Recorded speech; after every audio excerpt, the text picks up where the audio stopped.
हम जो है वो अभी स्टार्ट करेंगे हमारा नेक्स्ट जो एनिमल टिश्यू है वो।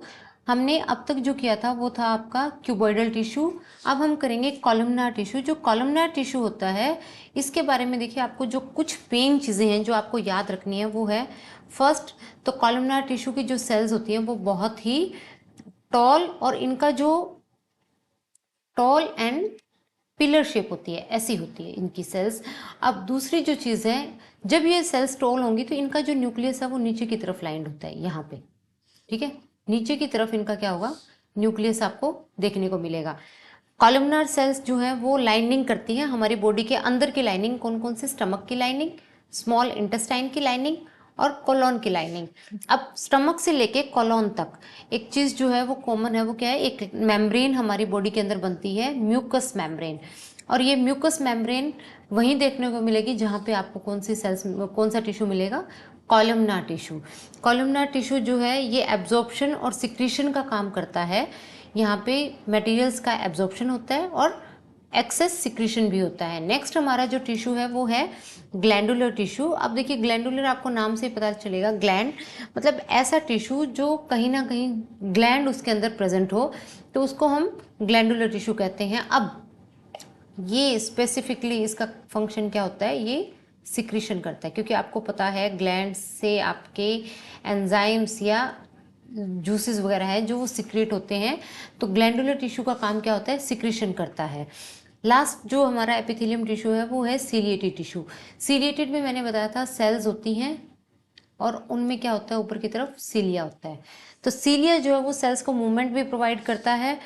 अब होती कहाँ कहाँ है ये सीलिएटेड टिश्यूज, आपके स्पर्म डक्ट्स में। ऐसी डक्ट्स जहाँ से स्पर्म को मूव करना होता है, तो स्पर्म को मूवमेंट करवाने के लिए वहाँ पे सीलिएटेड टिश्यू होगा। ट्रैकिया के अंदर, ट्रैकिया यानी कि हमारा जो हम ब्रीदिंग जो करते हैं लंग्स से, और हमारे नेजल एरिया वाला जो नेजल चैम्बर तक का जो एरिया है वहाँ पे जो पाइप है ट्रैकिया, उसके अंदर सीलिएटेड टिश्यू मिलेगा, लंग्स में मिलेगा, किडनी में मिलेगा, उसके साथ आपके फेलोपियन ट्यूब में, क्योंकि स्पर्म डक्ट्स में स्पर्म की मूवमेंट के लिए और फेलोपियन ट्यूब्स में एग की मूवमेंट के लिए, दोनों में कहाँ यूज़ होता है इसका, सीलिएटेड टिश्यू का यूज़ होता है।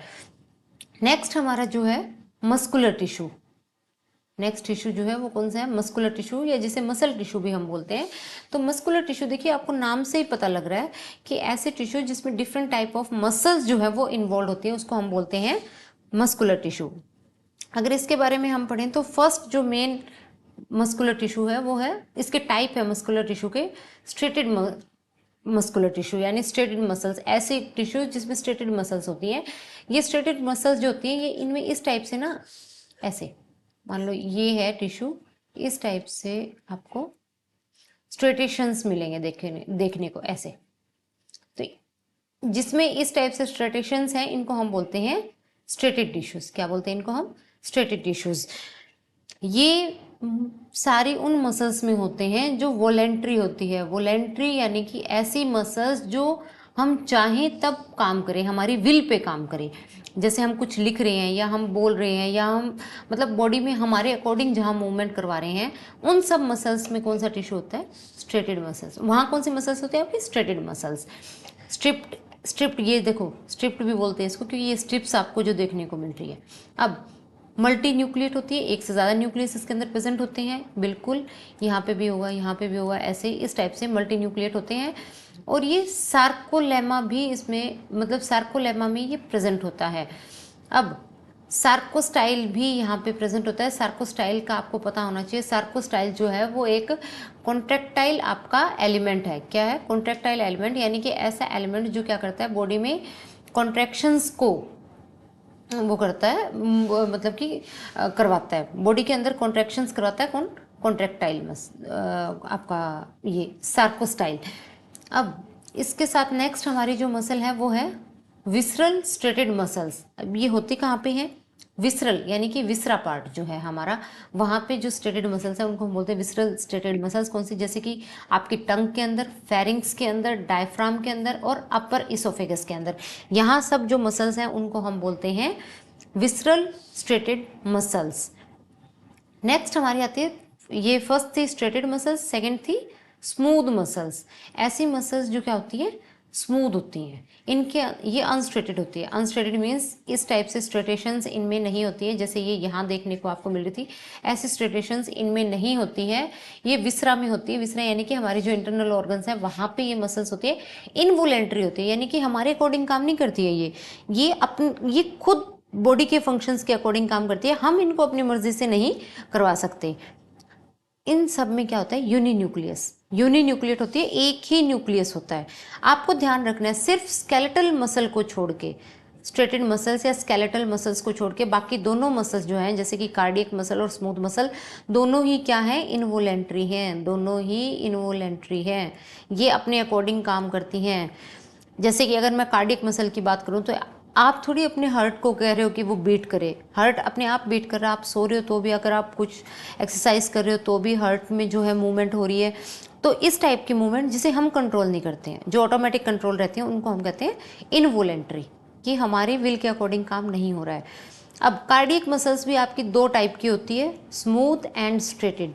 Smooth and striated. Cardiac muscles में फाइबर्स जो होते हैं वो डेंसली स्टेन्ड होते हैं, मतलब बहुत हाईली स्टेन्ड होते हैं, और इनके अंदर एक क्रॉस बैंड जैसे स्ट्रक्चर्स पाए जाते हैं, जिनको हम क्या बोलते हैं, इंटरकैलेटेड इम्पल्स। क्या बोलते हैं जिनको हम, इंटरकैलेटेड इम्पल्स। अब ये पूछा जा सकता है कि कौन से टाइप की जो मसल है जिसमें इंटरकैलेटेड इम्पल्स जो है वो पाए जाते हैं। तो आपको पता होना चाहिए जो इंटरकैलेटेड इम्पल्स जो है वो कहाँ पाए जाते हैं, आपके कार्डियक मसल्स में। और कार्डियक मसल्स भी कौन सी,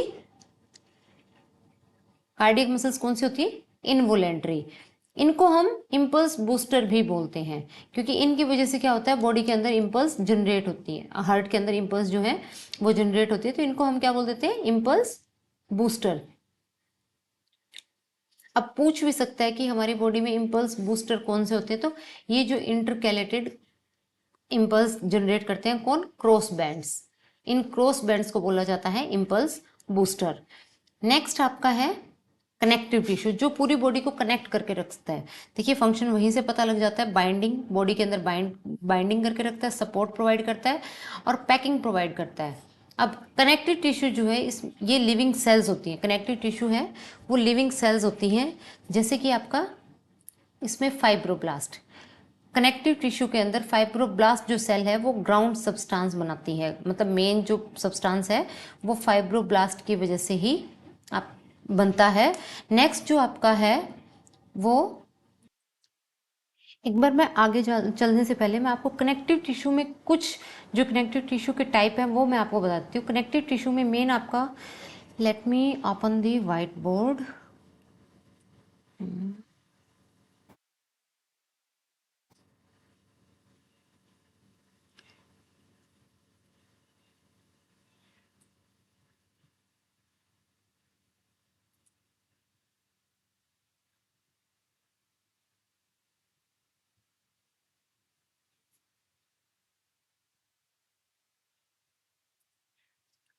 यस, देखिए मैं आपको बता दूं, जो कनेक्टिव टिश्यू में आपके various type of connective tissue होते हैं। फर्स्ट होता है आपका लूज कनेक्टिव टिश्यू। जस्ट क्या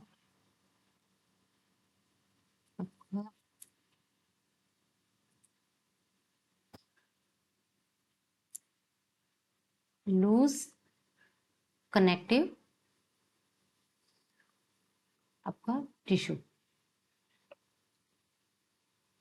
अब लूज कनेक्टिव टिश्यू देखिए मैं आपको बताऊं इसका क्या काम होता है। ये ऑर्गन्स के बीच में स्पेस को फिल करता है। फॉर एग्जांपल एक ये ऑर्गन है, एक ये ऑर्गन है, इनके बीच में जो स्पेस है, इस स्पेस को फिल करने के लिए, ये जो स्पेस है इस स्पेस को फिल कौन करता है, ये लूज कनेक्टिव टिश्यूज फिल करता है। अब अगर मैं एग्जाम्पल की बात करूं तो एरियोलर जो टिश्यू है, कौन सा, एरियोलर टिश्यू। एरियोलर टिश्यू आपका लूज कनेक्टिव टिश्यू है जो लंग्स के अंदर आपका पाया जाता है। नेक्स्ट आपका है डेंस कनेक्टिव टिश्यू। कौन सा, dense connective tissue. Dense connective tissue, wait ये क्यों नहीं फंक्शन कर रहा है। डेंस कनेक्टिव टिश्यू, जो डेंस कनेक्टिव टिश्यू होता है ये बॉडी को स्ट्रेंथ प्रोवाइड करता है। क्या प्रोवाइड करता है, स्ट्रेंथ। और ये जो स्ट्रेंथ है देखने को कहाँ मिलती है, आपकी टेंडन्स और लिगामेंट में। हमारी बॉडी के अंदर ये जो टेंडन्स एंड लिगामेंट है वहाँ पे हमें ये देखने को मिलता है। कौन सा? Dense connective tissue. Wait, yes, dense connective tissue. Wait, उसके बाद में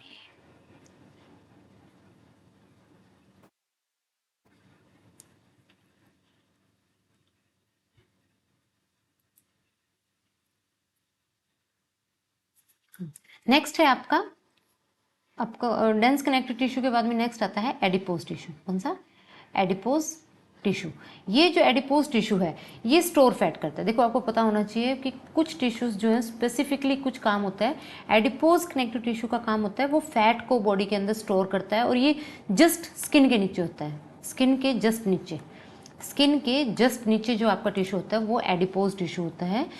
अब नेक्स्ट जो है आपका वो है कार्टिलेज। कार्टिलेज भी एक टाइप का आपका क्या है? कनेक्टिव टिश्यू है, कार्टिलेज। कार्टिलेज के बाद नेक्स्ट है आपका बोन। नेक्स्ट है आपका बोन। ये भी क्या है? आपका कनेक्टिव टिश्यू। बोन भी जो है वो आपका एक टाइप का कनेक्टिव टिश्यू है। अब बोन क्या करता है? आप सबको पता है बोन बॉडी में रिजिडिटी प्रोवाइड करता है और सपोर्ट प्रोवाइड करता है, और ये एग्जाम्पल क्या है इसके? स्केलेटन। तो ये कुछ आपके कनेक्टिव टिश्यू के क्या है? पार्ट है, और ये इनके एग्जाम्पल्स है, पूछ लिए जाते हैं। अब देखो कुछ सेल्स है जिनके बारे में बहुत बार पूछा जाता है कि उनके फंक्शन क्या है या वो कहाँ पाई जाती हैं। तो फर्स्ट है आपका फाइब्रोब्लास्ट सेल। जो फाइब्रोब्लास्ट सेल है वो ग्राउंड सब्सटेंसेस में पाई जाती है, मतलब नीचे का जो बेस पार्ट होता है वहाँ पे पाई जाती है। नेक्स्ट है एडिपोज सेल्स। एडिपोज सेल अभी बताया था मैंने आपको कि फैट स्टोर करता है किसमें? वैक्यूल के अंदर, और ये एडिपोज टिश्यू जो है वो स्किन के जस्ट नीचे हमें देखने को मिलता है। नेक्स्ट है मैक्रोफाजिस। क्या है? मैक्रोफाजिस। मैक्रोफाजिस क्या है? ये फैगोसिटिक सेल्स हैं। ये क्या करती हैं? हमारी बॉडी के अंदर अनवांटेड जो चीज़ें होती हैं उनको किल करती हैं। किलिंग जो है अनवांटेड चीज़ों की, उनकी किलिंग कौन करती है? मैक्रोफाजिस। लास्ट है मास्ट सेल। मास्ट सेल्स वो सेल्स हैं जो कि क्या करती हैं? आपकी लास्ट जो है वो है मास्ट सेल्स। मास्ट सेल जो होती है, देखो मैं बताऊं, बॉडी के अंदर कुछ ऐसे एरियाज होते हैं जहाँ पे मास्ट सेल्स होती हैं, और मास्ट सेल का काम क्या होता है? जैसे ही बॉडी के अंदर कोई एलर्जन एंटर करता है तो ये कुछ सब्सटेंसेस सिक्रेट करती है, जैसे हेपेरिन। हेपेरिन है जो क्या होता है? एक टाइप का एंटी कोगुलेंट है जो ब्लड को कोगुलेट नहीं होने देता है। नेक्स्ट है हिस्टामाइन। हिस्टामाइन क्या करता है? जैसे ही हम किसी एलर्जिन के कांटेक्ट में आते हैं तो हमें छींक या आंखों में आंसू आने स्टार्ट हो जाते हैं। क्यों? क्योंकि ये हिस्टामिन जो केमिकल है ये इस चीज़ को वो करता है, क्या कहते हैं? इनिशिएट करता है।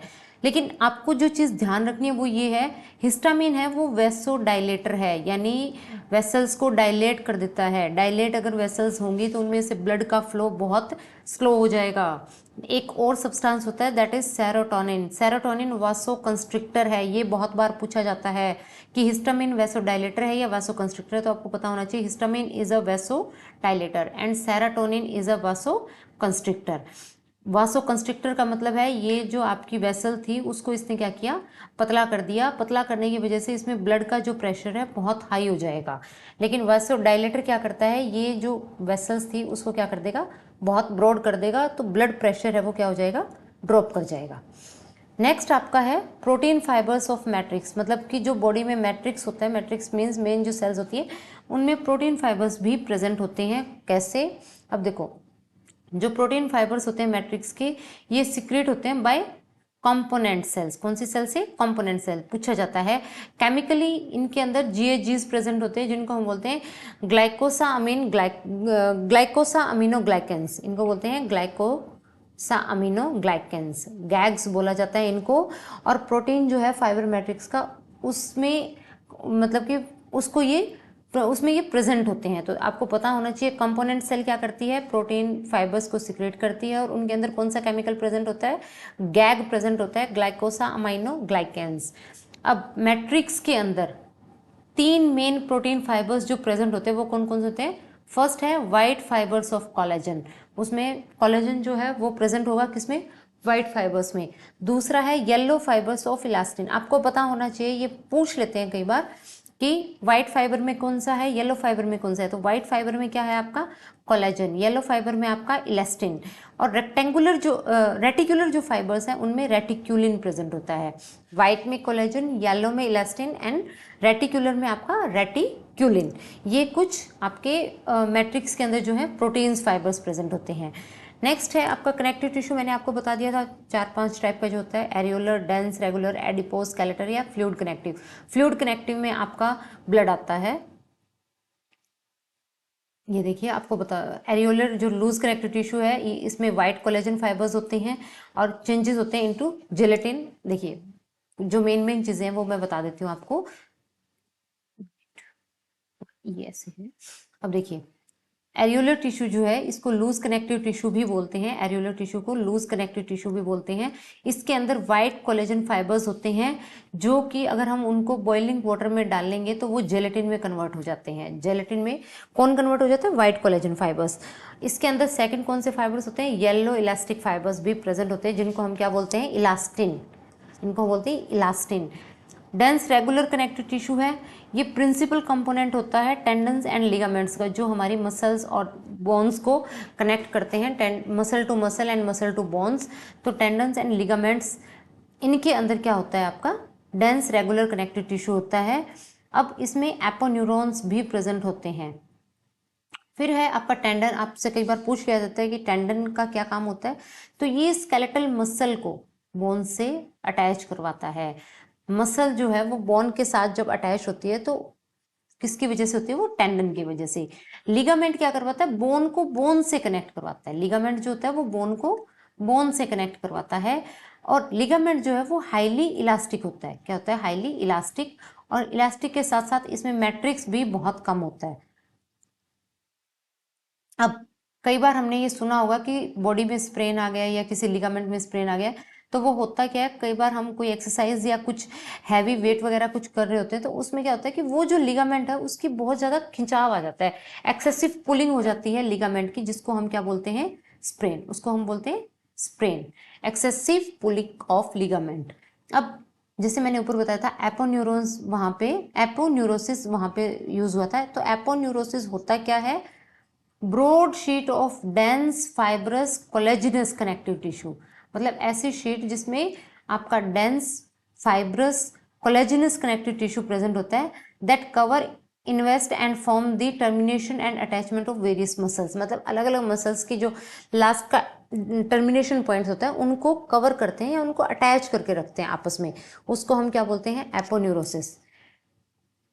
लास्ट जो है इसमें एडिपोज टिश्यू के बारे में बताया हुआ है। एडिपोज टिश्यू क्या होता है, इसमें बहुत सारी एडिपोसाइट सेल्स जो हैं वो इकट्ठी होके एडिपोज टिश्यू बनाती है, एडिपोसाइट सेल्स। और आपको मैंने बताया था एडिपोज टिश्यू क्या करता है, फैट को स्टोर करता है। इसके प्रेजेंट कहाँ पे होता है, येलो बोन मैरो में एडिपोज टिश्यू बहुत ज़्यादा प्रेजेंट होता है।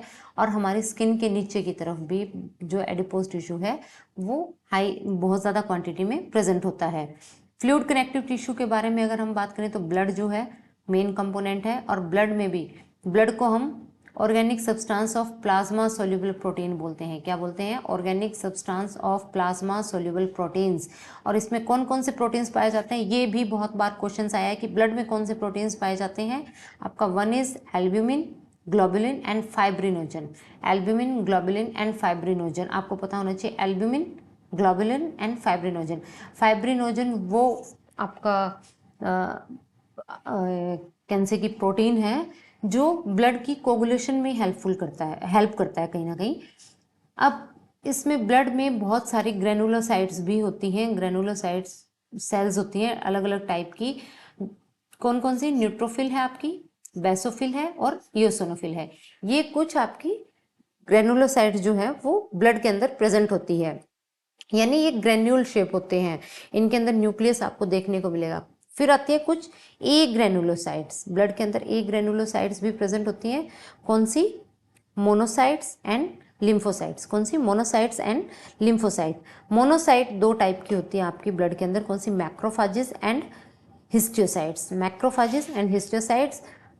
अब इसी के साथ हमारा जो टिश्यू वाला पार्ट था वो कंप्लीट होता है। नेक्स्ट जो हमारा चैप्टर होगा वो होगा बायोलॉजिकल डाइवर्सिटी का, वो हम नेक्स्ट वीडियो में करेंगे। आई होप आपको जो मेरे वीडियोज़ हैं वो हेल्पफुल लगे होंगे। अगर आपको लगता है कि ये वीडियो आपके एचटेट की प्रिपरेशन में हेल्प कर सकते हैं तो please subscribe my channel, like my video and share my video. और हाँ, कहीं अगर आपको कुछ डाउट भी है तो आप कमेंट सेक्शन में मेंशन कर सकते हैं, मैं आपके डाउट्स जो है वो दूर करने की कोशिश करूँगी। Okay, thank you, have a nice day.